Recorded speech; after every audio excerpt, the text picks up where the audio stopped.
আসসালামু আলাইকুম এভরিওয়ান, সবাইকে স্বাগতম মনিয়া ব্লগসে। আমি আপনাদের সামনে হাজির হয়েছি নতুন আরেকটা ভিডিও নিয়ে। আজকে আমি দেখাবো পুর ফল দিয়ে চিংড়ি শুটকি দিয়ে ভাজি। তো চিংড়ি শুটকি দিয়ে পুর ফল ভাজির জন্য সর্বপ্রথম আমি কড়াইতে পরিমাণ মতো তেল দিয়ে দিয়েছি। তারপর পেঁয়াজ, রসুন, কাঁচামরিচ এগুলো দিয়ে দিব। দিয়ে লাল লাল করে একটু ভেজে নিব।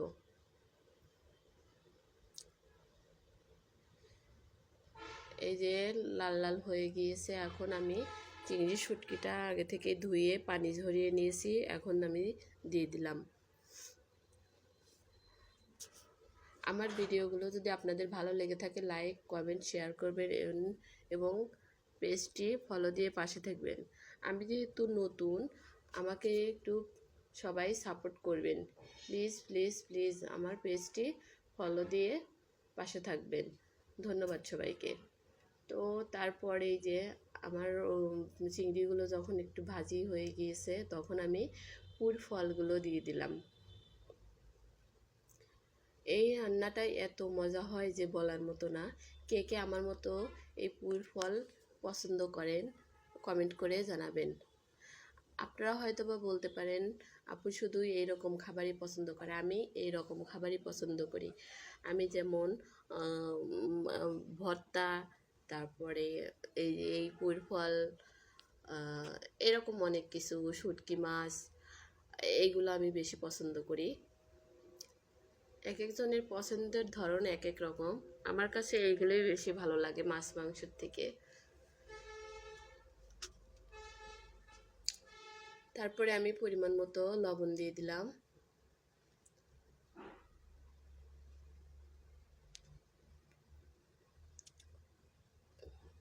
একটু হলুদের গুঁড়া দিয়ে দিলাম।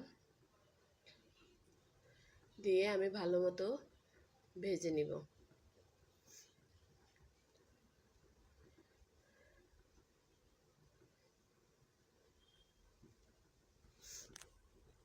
আপনারা অনেকেই আমার এই কড়াই দেখে অনেকেই অনেক কথা বলেছেন, মানে কমেন্টে কেউ বলে নাই, কিন্তু আমার আশপাশের মানুষ যারা তারা বলেছেন। তো ভাই কি বলবো, যে কড়াইটা নিব সেই কড়াইটাই এরকম কালার হয়ে যাবে। তো আমার আরও কড়াই আছে। আপনারা হয়তো বা ভাবতে পারেন যে আমার কড়াই নাই, তো আমার আরও কড়াই আছে। তো আমি শুধু যেটা সামনে থাকে ওটাতেই রান্না করি। আমি অত কিছুই করি না। আমি ন্যাচারাল সব কিছুতেই বিশ্বাসী। আমার যা আছে আমি যেমন সেভাবেই আমি আপনাদের সামনে নিজেকে উপস্থাপন করি।